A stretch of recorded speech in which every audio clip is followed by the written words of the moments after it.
Estão bem? Estão felizes? Glória a Jesus. Você pode pegar a sua Bíblia comigo aí, por favor? Evangelho de Mateus.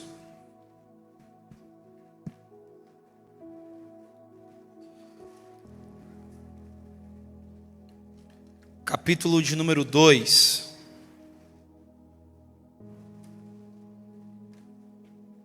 Evangelho de Mateus, capítulo de número 2,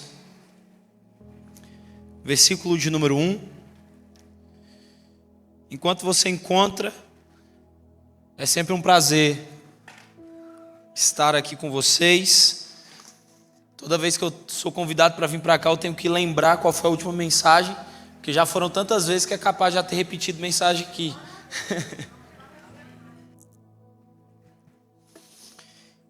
E nós trouxemos a última remessa dos nossos livros, está lá atrás, antes de Deus te usar. Da última vez que eu vim eu trouxe, algumas pessoas compraram, porém agora só restam 35. Quando eu vim aqui de novo, muito provavelmente não trarei, porque nós não sabemos quando nós vamos mandar fazer mais. Então não deixe para uma próxima, que talvez você pode ficar sem, ok? Então já está ali atrás. No final do culto, se fizer sentido para você, passe lá e compre. Amém? Você está feliz? Amém. Dificilmente, quando eu vou ministrar, eu trago tema para a mensagem. Mas hoje, se fosse para eu dar uma temática para essa mensagem, seria destino em guerra. Você pode falar para a pessoa que está do seu lado? Destino em guerra. Eu acredito que vai ser algo muito pontual para a sua vida. Amém? Você encontrou Mateus capítulo de número 2? Versículo de número 1 diz o seguinte: depois que Jesus nasceu em Belém da Judéia, nos dias do rei Herodes, magos vindos do Oriente chegaram a Jerusalém e perguntaram: onde está o recém-nascido, rei dos judeus? Vimos a sua estrela levantar-se e viemos adorá-lo. Quando o rei Herodes ouviu isso, ficou perturbado, e com ele toda a Jerusalém. Tendo reunido todos os chefes dos sacerdotes do povo e os mestres da lei, perguntou-lhes onde deveria nascer o Cristo. Eles responderam: em Belém da Judéia, pois assim escreveu o profeta. Mas você, Belém, da terra de Judá, de forma alguma é a menor entre as principais cidades de Judá, pois de você virá o governante, que pastoreará o meu povo de Israel. Então Herodes chamou os magos secretamente e informou-se com eles a respeito do tempo exato em que a estrela tinha aparecido. Enviou-os a Belém e disse: vão informar-se com exatidão sobre o menino. Logo que o encontrarem, avisem, para que eu também vá adorá-lo. Depois de ouvirem o rei, eles seguiram seu caminho, e a estrela que tinha visto levantar-se foi adiante deles, até que finalmente parou sobre o lugar onde estava o menino. Feche os seus olhos, estenda as suas mãos. Pai, nós honramos a sua presença nesse lugar, e eu quero te pedir para que essa noite, assim como todas as outras vezes o Senhor esteve presente, que essa noite não seja diferente. Eu te peço para que essa mensagem fale com alguém, que no nome de Jesus nós possamos entender e desfrutar daquilo que o Senhor tem para compartilhar conosco essa noite. Que eu diminua e que o Senhor cresça, e que no nome de Jesus o Senhor seja visto, adorado e glorificado nesse lugar. Eu oro para que a vida de alguém, o destino de alguém seja transformado essa noite. Em nome de Jesus, amém e amém.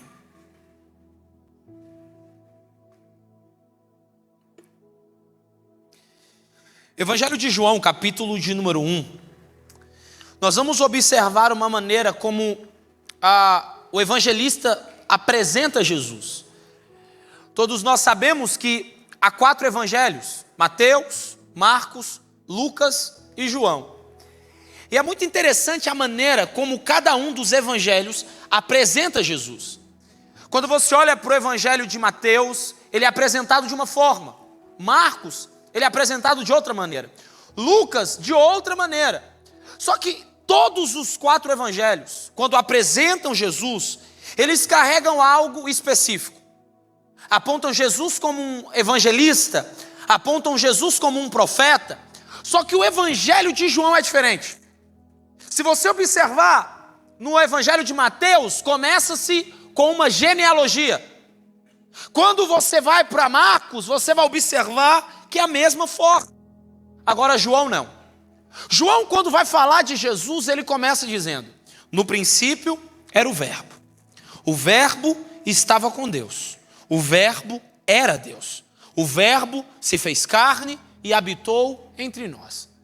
É interessante a gente observar que esse mesmo João, que escreve essa carta, é o João que anos depois é considerado louco, ao ponto de ser lançado em uma ilha chamada a Ilha de Patmos. Por quê? Porque a mensagem que João trazia era uma mensagem que fazia questão de não apenas apontar Jesus como um profeta, ou apontá-lo como um homem comum. João fazia questão de apontar Jesus sendo o próprio Deus. É por isso que a mensagem de João ela é escandalosa demais. Porque para nenhum judeu aquilo era comum. Olhar para aquela mensagem e perceber que a mensagem que é apresentada é que o filho de José e o filho de Maria não é apenas um carpinteiro, ele era o próprio Deus. Agora, observe isso. Evangelho de Mateus, capítulo de número 2. Jesus tinha acabado de nascer. Era uma criança de colo, recém-nascida. Alguns historiadores vão dizer que Maria, na época, ela tem entre 14 e 17 anos, quando Jesus nasce. Nós estamos falando de uma mulher, de uma adolescente, que está em uma fase de transição na sua vida.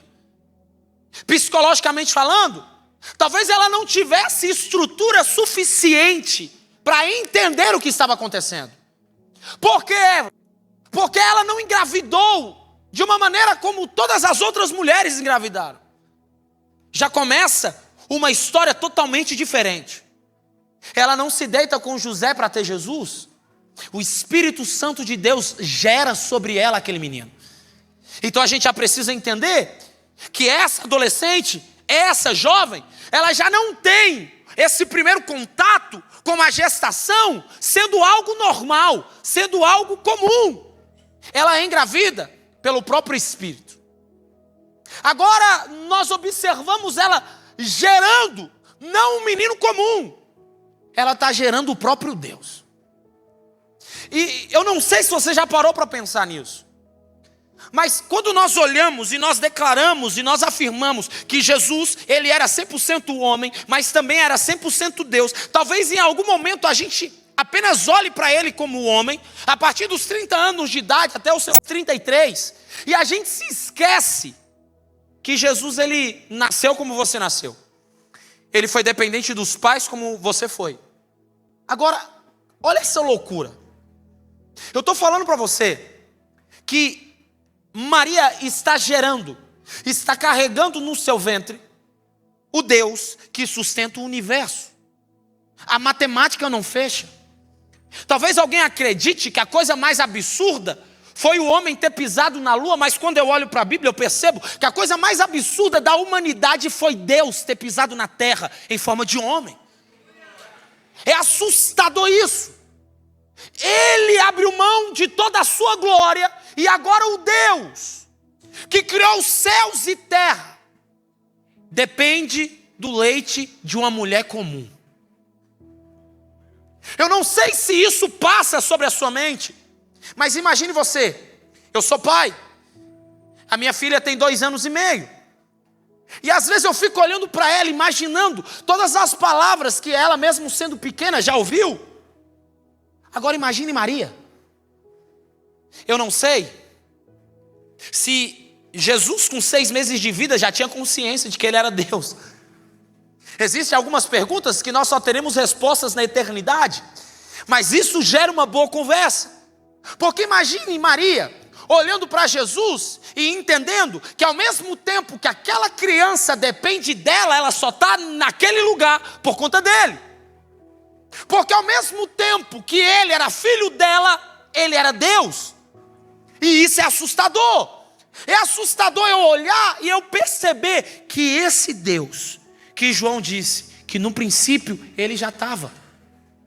Esse Jesus que Isaías proclamou sobre ele dizendo: e um menino nos nasceu, um filho se nos deu, e ele será chamado Emanuel, Pai da eternidade, Príncipe da paz, Deus conosco. É esse Jesus que Maria agora tem que ensinar a falar. É esse Jesus que Maria tem que colocar para dormir. É esse Deus que Maria tem que passar noites acordado porque talvez ele teve cólica. Eu não sei como foi a infância, a Bíblia não nos relata, mas será que quando ele ralava o joelho, ele mesmo curava o joelho que ralou? Eu não sei. Existem perguntas que quando eu paro para ler a Bíblia, eu começo a meio que endoidar, porque eu falo: Senhor, ele era Deus, ele nasceu sendo Deus. Será que em algum momento da sua vida ele chamou sua mãe para ajudá-lo a contar a estrela e ele conseguiu? O que ele fez ou fazia que demonstrava para os seus amigos, para os seus primos, para a sua família, que ele não era uma criança normal? Para alguns, ele era o filho de José e Maria. Mas ao mesmo tempo que ele tinha acabado de nascer, ele já estava antes de tudo. Você está entendendo isso? Só que essa é a nossa perspectiva. Quem é mãe vai me entender. Ele pode ser grande para todo mundo, mas para mim, ele continua sendo meu menino.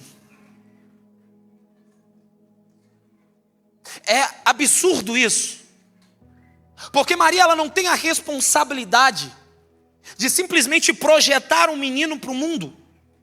Ela tem a responsabilidade de cuidar do próprio Deus. Ela tem debaixo do seu próprio teto o Criador do universo. Isso não é para ser comum. E a gente não pode olhar isso como algo normal, porque não é normal.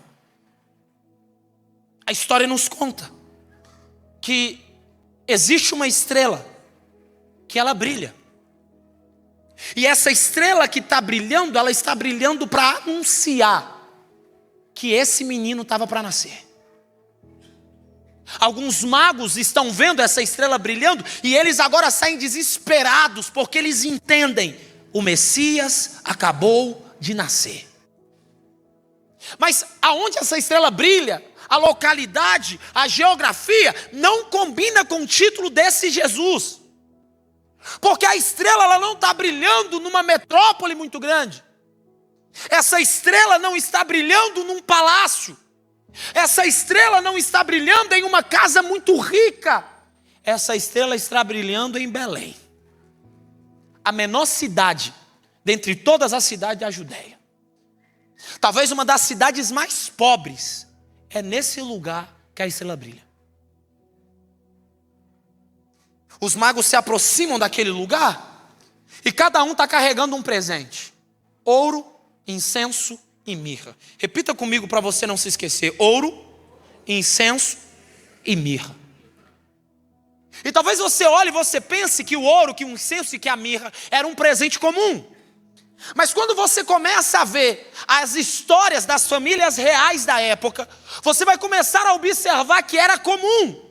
Todas as vezes que alguém nascia de uma família real, seja um príncipe, seja um próximo rei, o presente que ele recebia era ouro, incenso e mirra. Aqueles magos não estão apenas entregando presentes comuns, eles estão reconhecendo quem Jesus é. Eles chegam naquele lugar e a estrela brilhou. E a cena que aqueles homens se deparam é Jesus no colo de Maria.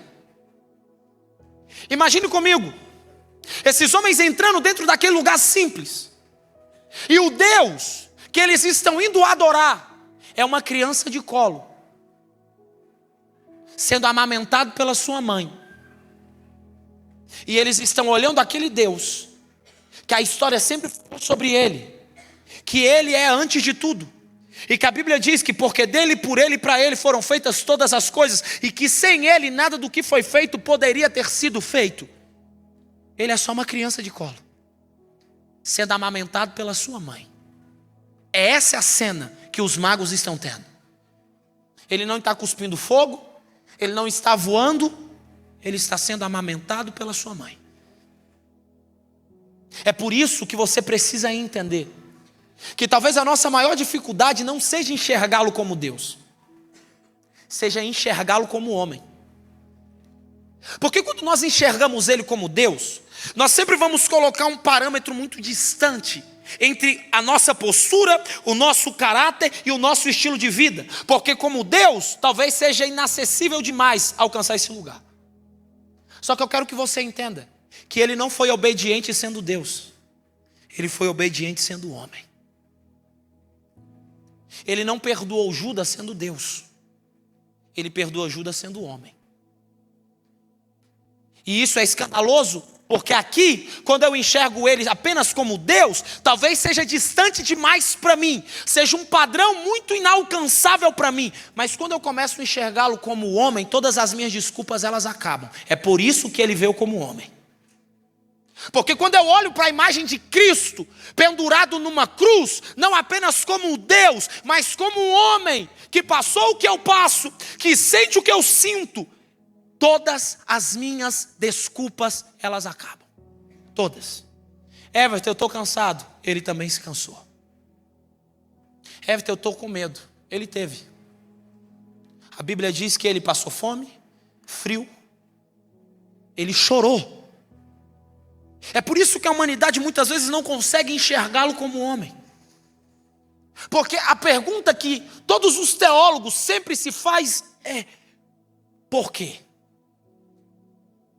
O ser mais poderoso do universo abre mão de toda a sua glória para se reduzir, não apenas a ser um ser humano, mas não, a imagem do Evangelho é o Criador se fazendo como criatura. Essa é a imagem do Evangelho. Agora eu quero que você perceba a primeira coisa nessa história. É que o que anuncia que Jesus nasceu é uma estrela que brilha. Olha para quem está do seu lado e diga isso. O que anuncia que Jesus nasceu é uma estrela que brilhou. Olhando esse texto, o Espírito Santo de Deus falou algo para mim e falou: Everton, em algum momento na sua vida, algo na sua história vai nascer. Repita comigo. Em algum momento, algo na minha história vai nascer. Vai chegar um momento na sua vida que vai acontecer exatamente o que acontece nessa história. Essa estrela, antes dela aparecer, ela era apenas um anúncio. Antes dessa estrela aparecer, era apenas uma palavra lançada. Era algo que alguns homens profetizavam. Era algo que estava no campo da imaginação. Mas chegou o dia em que aquilo que antes era apenas uma palavra lançada se concretiza. Por quê? Porque tudo o que sai da boca de Deus, uma hora ou outra, vai se concretizar. E eu preciso estar preparado para esse momento, em que aquela palavra que Deus liberou para mim há anos atrás, sobre a minha casa, sobre o meu ministério, sobre a minha empresa, sobre a minha família, que até hoje para mim é só uma palavra anunciada, em algum momento isso vai se tornar algo materializado. Eu quero que você entenda que esse é o percurso da vida. Deus libera palavras para você, e em algum momento pareça muito distante essas palavras se tornarem realidades, mas eu quero que você entenda, em algum momento na sua história, a estrela vai brilhar. Não, eu acho que você não entendeu. O que eu quero que você entenda é que se você estiver no ambiente da obediência, antes que você pense que Deus se esqueceu, que Deus falhou, a palavra é simples. Uma hora ou outra, toda palavra que foi lançada irá se concretizar. Só que a cena é essa. A estrela brilha. Alguns homens observaram isso. E o que eles vão fazer? Eles vão até Jesus para entregar para Jesus uns presentes. E aí a primeira coisa que eles se deparam é que Jesus estava sendo cuidado por alguém. Nunca mais se esqueça disso que eu vou te dizer. Quando a sua empresa começar a crescer, quando a sua casa começar a prosperar, quando o seu casamento começar a ser tocado por Deus, quando Deus começar a soprar o seu ministério, quando a estrela da sua vida começar a brilhar, quando as palavras que outrora eram apenas palavras anunciadas começarem a se concretizar na sua vida, você não pode se esquecer disso. É necessário você estar sendo cuidado por alguém. O maior perigo da próxima estação da sua vida é você alcançar o ambiente da promessa sem alguém pastorear o seu coração. É por isso que existem muitas pessoas que se perdem. E essas pessoas, elas não se perdem antes da promessa. Elas se perdem quando a promessa se concretiza. Quando a família é liberta, elas vão embora. Quando a empresa abre, elas vão embora. Quando o ministério cresce, elas vão embora. O filho pródigo, ele não sai da casa do pai antes da herança. Ele só sai da casa do pai quando ele tem aquilo que ele foi buscar. Porque o problema não é você não ter. O problema é você ter maturidade para lidar quando Deus te entregar. É por isso que a cena me assusta. Porque os magos se aproximam e a cena que eles estão vendo é: Jesus está sendo cuidado por alguém. É por isso que quando a estrela da sua vida começar a brilhar, você precisa entender que isso vai atrair pessoas para perto de você. Isso vai atrair elogios, aplausos, e é por isso que você precisa estar sendo cuidado por alguém. Para quê, Everton? Para que o dinheiro não te corrompa. Para que os aplausos não corrompam o seu coração. Para que os elogios não deturpem aquilo que Deus gerou com pureza em você. É perigoso demais quando a estrela da sua vida brilha e você não está sendo cuidado por ninguém. É por isso que você precisa entender: você não nasceu para caminhar sozinho. Se o próprio Deus estava sendo cuidado por alguém, quem dirá nós? Essa é a primeira coisa. Só que a segunda coisa é a coisa que mais me assusta. Não é apenas essas pessoas que descobrem que Jesus nasceu. Porque o nascimento de algo, de um propósito, de um ministério, seja lá do que for, a partir do momento que nasce, isso não vai atrair apenas pessoas que vão acreditar em você. Isso vai atrair pessoas que querem sabotar aquilo que nasceu. E eu quero que você entenda algo. Você tem que se libertar dessa ideia de que todo mundo que se aproxima de você tem que acreditar e apoiar aquilo que nasceu. Se você não estiver preparado para lidar com a oposição, você não está preparado para viver o propósito de Deus na sua vida. Você tem que abrir mão dessa ideia falha de acreditar que todo mundo que está perto de você precisa acreditar em você. Não, você precisa entender que aqueles que carregam um propósito de Deus precisam aprender a lidar com a oposição da vida. Nem todo mundo que senta na sua mesa acredita em você.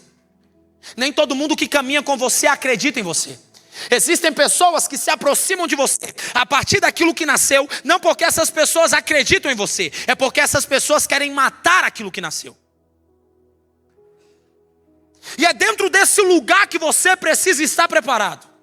O nascimento vai atrair amigos e vai atrair inimigos.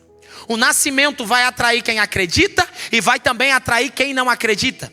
O nascimento vai atrair pessoas que vão apoiar, mas também vai atrair pessoas que querem sabotar aquilo que nasceu. E é nesse momento que o seu destino ele vai entrar em guerra.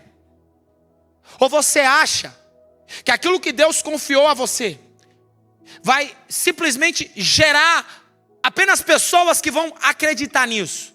Não. E é aqui que você precisa guardar algo no seu espírito. Ou você vai dar mais ouvidos àquilo que Deus está falando, ou você vai se mover por aquilo que os homens estão dizendo ao seu respeito. Você só tem duas opções. Chega ao ouvido de Herodes: Jesus nasceu. A primeira postura de Herodes é: nós precisamos descobrir aonde ele nasceu. Olha que interessante isso. Jesus nasceu, sim ou não? Todo mundo sabia aonde ele tinha nascido? Não.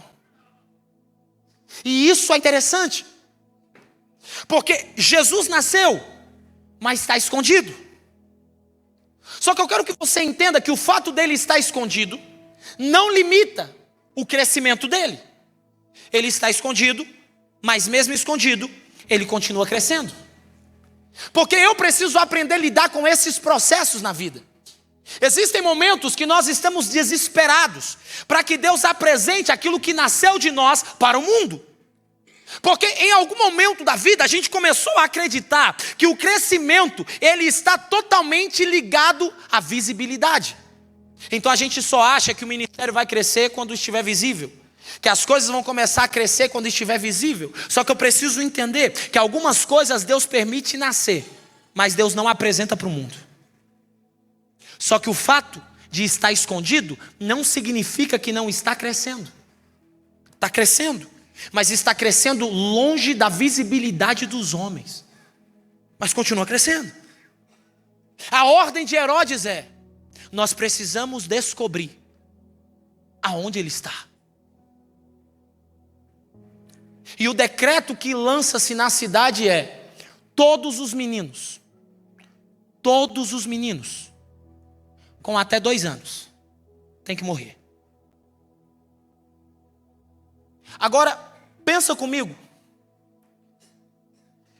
Qual é a perspectiva de Maria em relação a tudo isso? Porque nós estamos enxergando essa história falando de Jesus sendo Deus, sim ou não? Mas Maria não está olhando para ele como Deus. Maria está olhando para ele como mãe. É por isso que a ótica de Maria é diferente da ótica de Herodes. Porque na ótica de Maria, Jesus é apenas um bebê de colo, recém-nascido.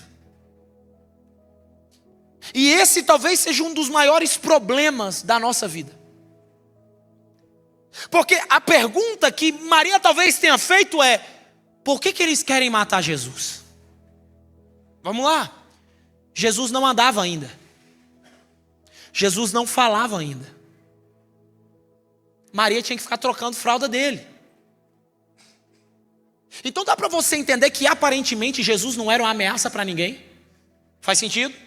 Ele não anda, ele não fala, só dorme. Essa é a visão de quem? De Maria. Só que Herodes está do outro lado, e Herodes do outro lado está querendo o quê? Tem que matar. Dá para você entender que existem duas visões totalmente opostas uma da outra? Enquanto alguém está enxergando Jesus apenas como um menino de colo, tem alguém do outro lado olhando para ele e enxergando ele como uma ameaça. E é aqui que a gente precisa entender a chave de virada na nossa vida. Porque o erro de Maria é acreditar que Jesus só se tornaria uma ameaça para o inferno quando crescesse. Esse é o erro que você vive. É de achar que a sua casa só será uma ameaça para o inferno quando as coisas se ajeitarem. É que o seu ministério só será uma ameaça para o inferno quando crescer. É que a empresa que Deus te deu só será uma ameaça para o inferno quando tiver a estrutura que você deseja. Só que eu quero que você entenda isso. O diabo não enxerga Jesus como uma ameaça quando cresce. O diabo enxerga Jesus como uma ameaça quando ele nasce. É por isso que existem guerras que você está vivendo, que você está perguntando por que você está vivendo isso. É porque talvez você esteja olhando para o seu casamento na ótica de Maria. Talvez você esteja olhando para o seu ministério na ótica de Maria. Talvez você esteja olhando para a sua empresa na ótica de Maria. Enquanto nós estivermos nessa perspectiva, a gente vai continuar achando que o casamento é pequeno, a empresa é pequena, o ministério é pequeno, o sonho é pequeno, o projeto é pequeno. E por conta desse pensamento, a gente vai continuar se perguntando: por que eu estou passando pelo que eu estou passando? Deus, mas o ministério, eu só prego na igreja de vez em quando. Por que eu estou vivendo o que eu estou vivendo? Deus, mas a minha casa está desse jeito. Deus, mas isso está assim. Jesus não é uma ameaça para o inferno só quando cresce. Jesus se torna ameaça para o inferno quando nasce. E eu vim aqui só para te trazer uma notícia. As guerras que você está enfrentando não é porque você cresceu. As guerras que você enfrenta é porque você nasceu. E a maior estratégia do diabo é te colocar em um lugar de vítima. Porque te colocando em um lugar de vítima, ele tampa a sua boca. Te colocando em um lugar de vítima, ele amarra os seus pés. Porque você começa a olhar para tudo na sua vida como um problema. E você se coloca no lugar de vítima. Ah, mas é porque eu nasci nessa cidade. Eu vim dessa família desestruturada. Eu não tive oportunidade na vida. É por isso que eu estou desse jeito. Só que eu quero que você entenda isso. Você não é uma ameaça para o inferno quando cresce. Você é uma ameaça para o inferno quando nasce. No dia que você nasceu, naquela cidade, naquela família desestruturada, naquele lar disfuncional, ali você já era uma ameaça para o inferno. Só que o problema é que você está tentando medir o nível da guerra que você está vivendo pela posição que você está hoje. E aí o que você tem que entender? Nenhuma guerra que você está enfrentando é pela posição que você está hoje. As guerras que você está enfrentando hoje é porque o diabo sabe onde você vai chegar amanhã. O diabo tem 3 formas de tentar parar qualquer pessoa. Quantas formas? A primeira forma é tentar impedir o nascimento. Quando o diabo percebe que não consegue impedir o nascimento, o que o diabo tenta fazer? Impedir o crescimento. Quando o diabo percebe que ele não consegue impedir o crescimento, o que ele faz? A mesma coisa que ele fez com Jesus, lá no deserto. Ele tenta. Essas são as 3 maneiras que o diabo utiliza para tentar sabotar um propósito na vida de alguém. Só que o problema, meus irmãos, é que se nós continuarmos com uma mentalidade de que nós somos vítimas, nós nunca vamos entender a posição do reino que nós estamos. Eu vim nesse lugar só para te encorajar essa noite, para que você entenda algo. Independente da família que você veio, da cidade que você veio, da condição financeira que você veio, você não é uma vítima, você é uma ameaça para o inferno. E se você entender isso, tudo na sua vida muda hoje. Porque eu quero que você entenda que a maior estratégia do diabo aqui é amordaçar você.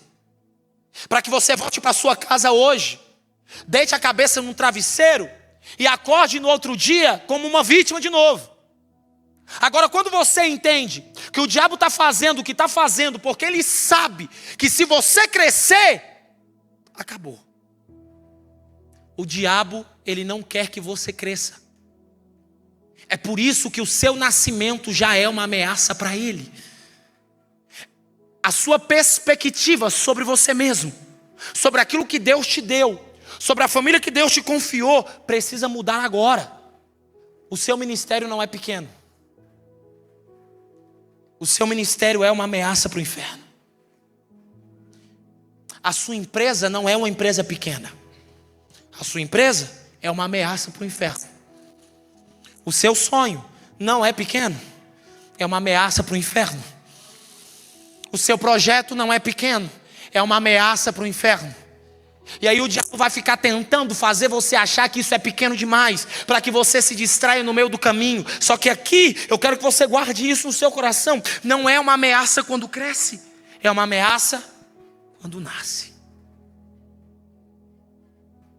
Maria não entendia isso. Não fazia sentido para ela. Porque Jesus era só o quê? Um bebê de colo. Quando ela olhava para Jesus, ela via algo que estava iniciando. Não anda, não fala, é 100% dependente do pai e da mãe. Para mim, está pequeno. Só que o diabo do outro lado já estava vendo ele pendurado numa cruz. E era tudo que o diabo não queria que acontecesse. A visão de Maria é ele chorando, querendo dormir. Mas a visão do diabo é: se ele crescer, nós estamos perdidos. O Senhor te trouxe nessa noite para uma palavra muito específica. O destino da sua vida está em guerra, porque o diabo sabe que se você crescer, que se você não abandonar o seu casamento hoje, que se você não abandonar o seu ministério hoje, que se você não abrir mão da sua empresa hoje, o diabo sabe que se crescer. A verdade é que talvez o diabo acredite nisso muito mais do que você. É por isso que ele está tentando sabotar você desde o momento em que você começou, porque o diabo sabe das palavras que você já recebeu de Deus. É por isso que o diabo está tentando, porque o diabo sabe que se o seu ministério começar a deslanchar, o diabo sabe que se o seu casamento endireitar, o diabo sabe do estrago que você tem potencial para fazer na terra, se você começar a se mover na perspectiva de Deus.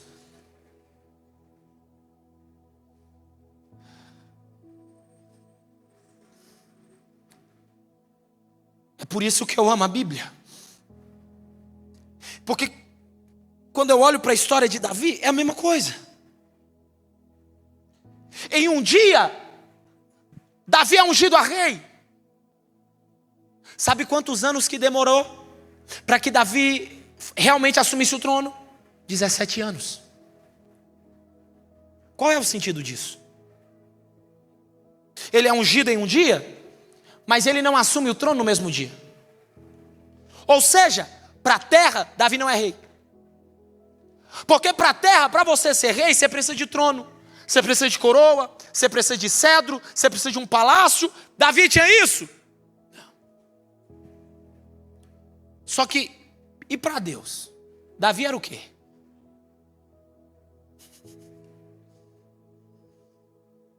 Davi já era tudo o que Deus disse que Davi seria. Você já é tudo o que Deus disse que você seria. Você não está aqui trabalhando para se tornar alguém. Você está aqui com consciência de que você já é aquilo que Deus disse que você seria. Não é que você vai se tornar, você já é. Não é que um dia você vai ter potencial para talvez você ser, não. Você já é aquilo que Deus disse que você seria. Você não vai se tornar, você já se tornou, você já é. A questão é que Davi, no dia que recebeu a unção, uma chave virou na vida dele. Ele tinha trono? Não. Ele tinha coroa? Não. Ele tinha cedro? Não. Mas ele já tinha mentalidade de rei. Porque Davi, ele não se comportava por aquilo que ele iria alcançar. Davi se comportava por aquilo que Deus já falou. E isso precisa gerar em nós um senso de responsabilidade. Por quê? Porque Davi agora não está mais enfrentando guerra por aquilo que ele é hoje. Porque hoje ele é só um pastor de ovelha. Davi está enfrentando guerra porque ele já é rei. E é nessa história que a gente precisa entender que no final de tudo, o trono e a coroa sobre a vida de Davi são apenas consequências da unção que já foi derramada. Então você precisa guardar isso no seu coração. Pare de esperar trono e coroa para se comportar como aquilo que Deus já disse que você já é. O problema é que você está esperando a sua empresa crescer para você ter mentalidade de um grande empresário. Você está esperando ser ungido a pastor para você se comportar como tal. E aí o problema é que enquanto você estiver trabalhando para se tornar e não com a mentalidade que você já é, você vai ficar correndo atrás de algo. E não se comportando daquilo e da maneira que Deus está te chamando para se comportar. O problema de muita gente é que essas pessoas, elas não entendem a posição que elas estão hoje. E aí você tem que entender isso. A sua posição, ela não será compatível com a sua guerra. Porque talvez hoje você não é pastor ainda, na perspectiva dos homens. Porque se você já recebeu uma palavra, toda a guerra que você enfrentar será decorrente à palavra que você já recebeu. Amém ou não amém? Então qual que é o problema aqui? O problema é que a ótica de Maria, Jesus é pequeno. Na ótica de Maria, Jesus é inofensivo. Na ótica de Maria, Jesus é só um menino. Mas na perspectiva do diabo, Jesus é uma ameaça para o inferno. Eu queria que por alguns minutos você fechasse os seus olhos. Se possível, estenda as suas mãos em posição de receber, por favor.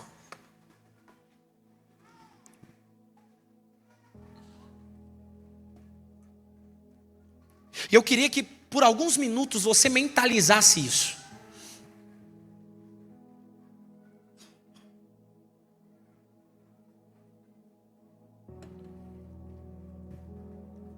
Alguns anos atrás Deus te deu uma palavra. E talvez essa palavra é a palavra que tem feito você viver algumas guerras um tanto quanto ferrenhas. Guerras em níveis que talvez só você e Deus sabe.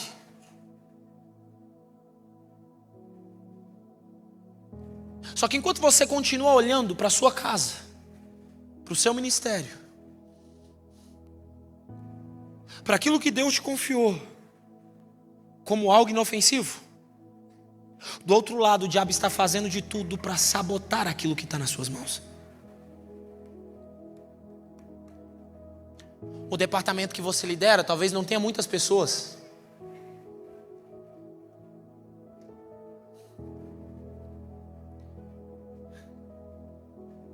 Mas não é por isso, e nem por isso que ele pode ser considerado pequeno. Everton, tem 3 pessoas, já é uma ameaça para o inferno. Everton, é só um projeto que está num papel, já é uma ameaça para o inferno. Everton, Deus falou para mim que eu iria pregar, mas eu nunca preguei. Nunca se esqueça disso. Você não se torna um pregador quando prega pela primeira vez.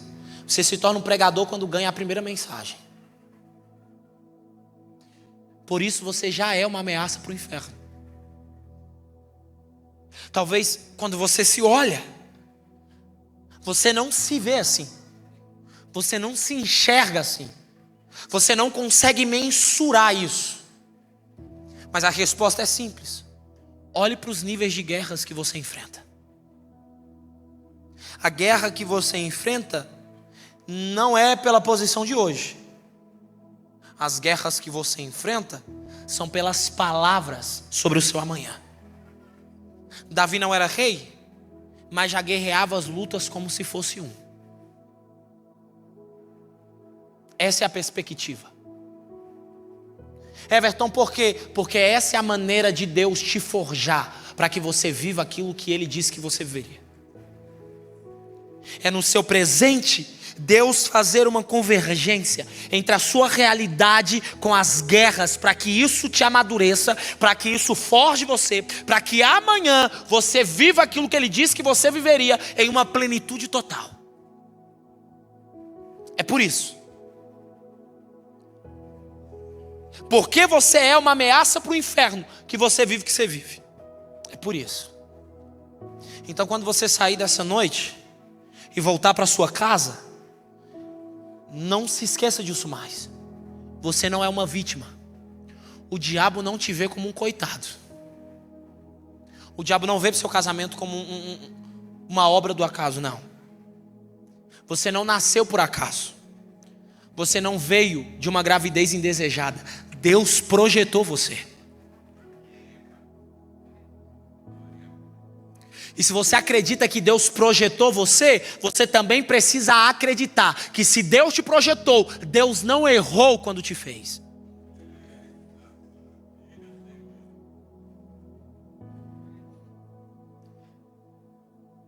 Independente da estrutura familiar, independente do tratamento que o seu pai, que a sua mãe teve com você, independente disso, você não é uma vítima da sua história.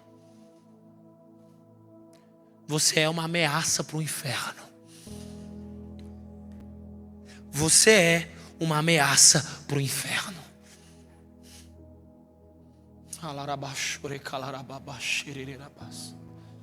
Você é uma ameaça para o inferno. É por isso que a palavra de Jesus para os discípulos foi: as portas do inferno não prevalecerão. Você é uma ameaça para o inferno.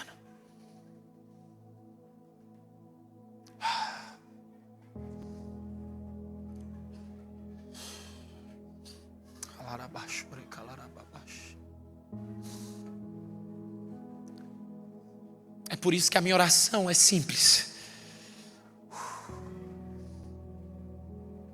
A minha oração é para que você tenha consciência disso. Se possível, fique de pé. O louvor pode vir me ajudar, por favor.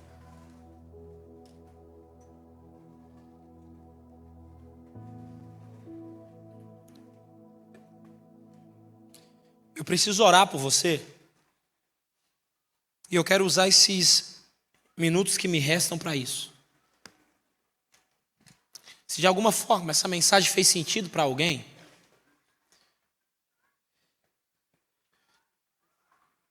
eu quero te dar 15 segundos para você sair do seu lugar, vir aqui à frente, fique em pé, se ajoelhe da maneira que você quiser, mas eu preciso orar por você. 1, 2, 3, 4, 5, 6, 7, 8, 9, 10, 11, 12, 13, 14.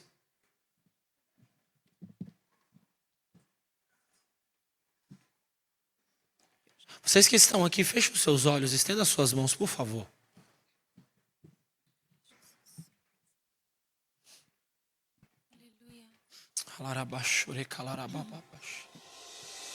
Há uma graça de Deus sobre nós essa noite.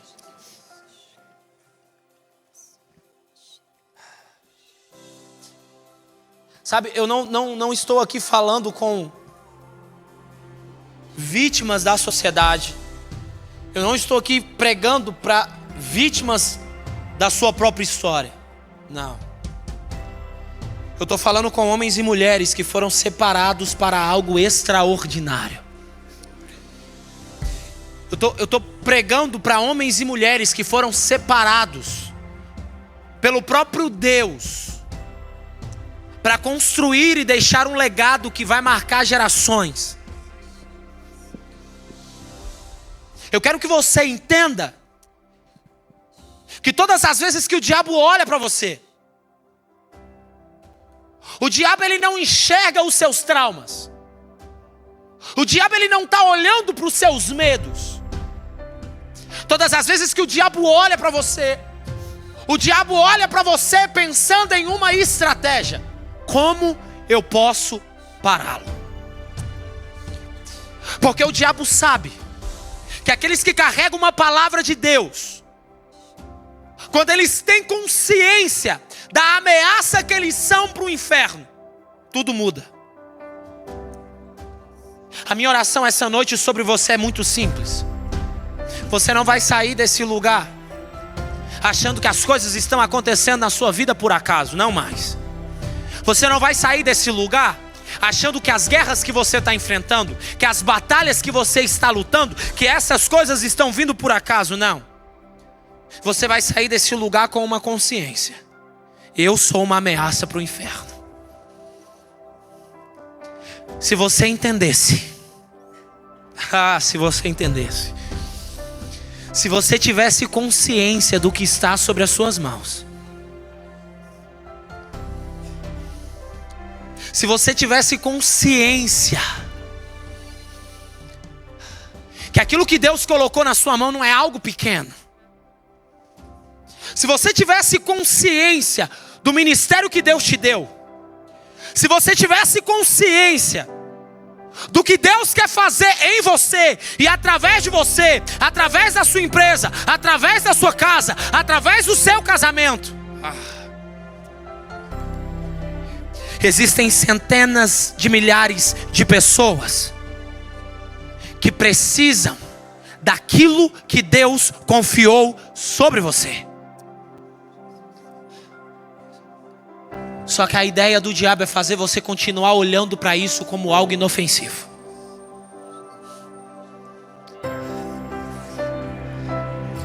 Mas sabe aquela empresa que está começando?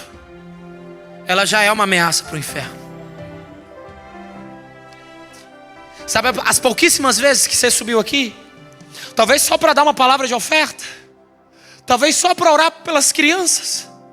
Sabe esse ministério que você olha e você ainda enxerga ele muito pequeno?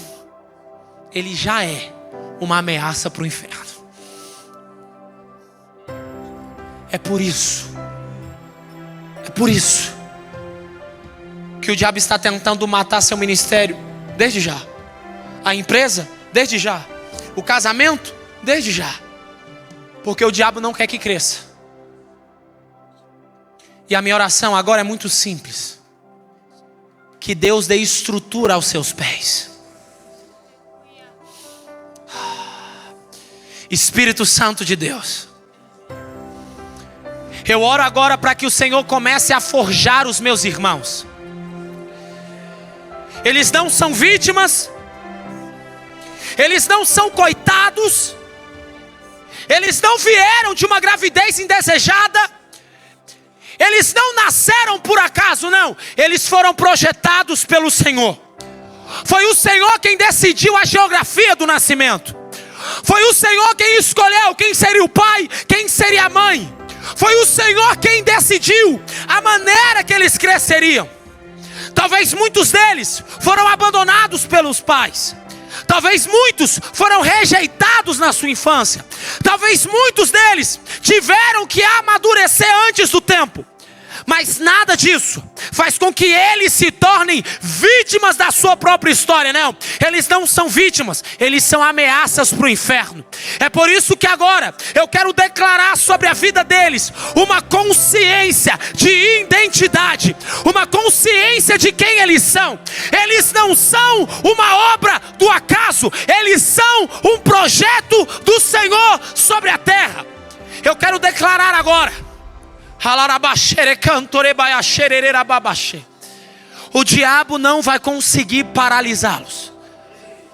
Eu quero declarar: a empresa, ela vai crescer.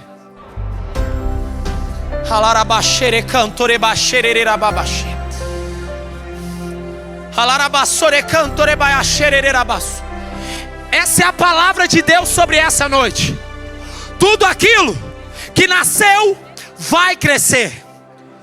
Você não está entendendo? Eu vou repetir: tudo aquilo que nasceu vai crescer. Essa é a palavra de Deus sobre você. Tudo aquilo que nasceu vai crescer. A empresa vai crescer. O ministério vai crescer. A família vai crescer. A igreja vai crescer. Tudo aquilo que nasceu vai crescer. Essa é a palavra de Deus. Nós repreendemos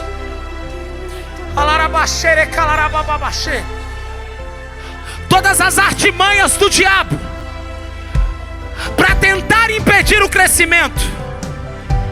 Nós declaramos agora, anuladas agora, todas as ferramentas que o diabo está usando contra a sua casa, contra a sua empresa, contra a sua família, contra o seu casamento, contra os seus filhos. Nós declaramos essa noite: tudo que nasceu vai crescer. Essa é a palavra para o seu 2026. Tudo que nasceu vai crescer. Tudo que nasceu vai crescer. Tudo que nasceu vai crescer. O sonho nasceu, vai crescer. O projeto nasceu, vai crescer. O diabo não vai impedir o crescimento.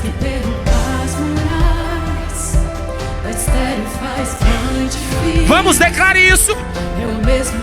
Essa canção é a nossa oração. Eu sou contigo. Eu já tenho um caminho aberto pelas águas. Faz romper muitas fontes em meio ao deserto.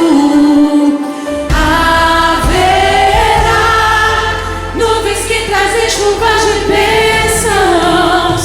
Ouça a voz. Senhor, eu apresento essa criança nas suas mãos. Livramento. O inimigo tenta laços e embaraços pra me envergonhar, mas não vai, porque eu não estou sozinho nessa guerra. Nós repreendemos agora. Comigo o braço forte do Senhor. Ele crescerá aqui, Senhor. Aquele que acalma o vento, aquele que aperta o mar, ainda antes que saísse do vento, eu te fogo, santifiquei. e faz o leão jejuar. Eu te levantei como profeta das nações. Das muralhas, Eu declarei o da abençoe. estéril faz mãe de filhos. É o mesmo que bradar do alto. Não temas, sou contigo. Eu já tenho um caminho aberto pelas águas. Faz romper muitas fontes em meio ao deserto. Haverá nuvens que trazem chuvas de bênçãos. Ouça a voz, Deus te dá escape e livramento. Eu já tenho um caminho aberto pelas águas. Faz romper muitas fontes em meio ao deserto.